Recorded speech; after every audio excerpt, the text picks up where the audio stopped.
بھائی دوستو، السلام علیکم ورحمۃ اللہ وبرکاتہ۔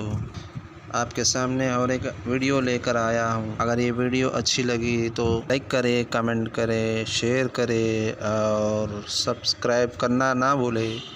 بسم اللہ الرحمن الرحیم۔ حضرت ابو درداء رضی اللہ تعالیٰ عنہ سے روایت ہے، میں نے رسول اللہ صلی اللہ علیہ وسلم کو یہ ارشاد فرماتے ہوئے سنا،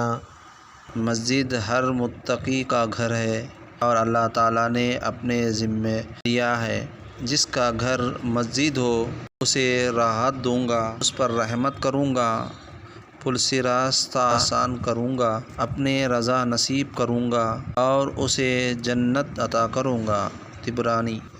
کتنی خوشخبری کی بات ہے کہ اللہ خود فرماتے ہیں کہ مسجد ہر متقی کا گھر ہے اور اللہ تعالیٰ خود ذمہ داری لیا ہے کہ اسے جنت میں لے جائے گا اور پل سے راستہ پار کرائے گا اور اپنی رضا نصیب کریں گے اور اس کو جنت میں ڈالنے کا وعدہ بھی اللہ تعالیٰ فرمایا۔ اللہ تعالیٰ ہم سب کو مسجدوں کو 5 وقت نمازوں کے ذریعے اور علم حاصل کرنے کے لیے مسجدوں کو آباد کریں گے۔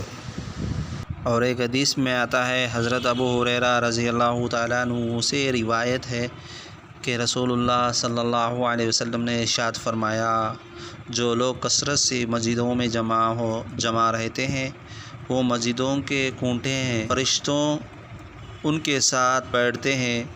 اگر وہ مسجدوں میں موجود نہ ہو تو فرشتے انہیں تلاش کرتے ہیں، اگر وہ بیمار ہو جائیں تو فرشتے ان کی عیادت کرتے ہیں، اگر وہ کسی ضرورت کے لیے جائیں تو فرشتے ان کی مدد کرتے ہیں۔ آپ صلی اللہ علیہ وسلم نے ارشاد فرمایا، مسجد میں بیٹھنے والا 3 فائدوں میں سے ایک فائدہ حاصل کرتا ہے، کسی بھائی سے ملاقات ہوتی ہے جس سے کوئی دینی فائدہ ہو جاتا ہے،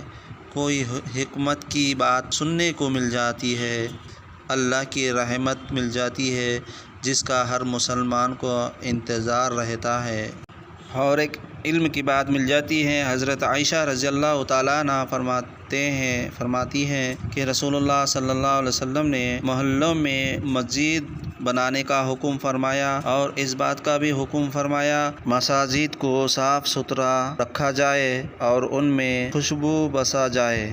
ابو داؤد۔ حضرت ابو ہریرہ رضی اللہ تعالیٰ عنہ سے روایت ہے کہ نبی کریم صلی اللہ علیہ وسلم نے ارشاد فرمایا، جو مسلمان نماز اور اللہ تعالیٰ کا ذکر کے لیے مسجد کو اپنا ٹھکانہ بنا لیتا ہے تو اللہ تعالیٰ اس سے خوش ہوتے ہیں،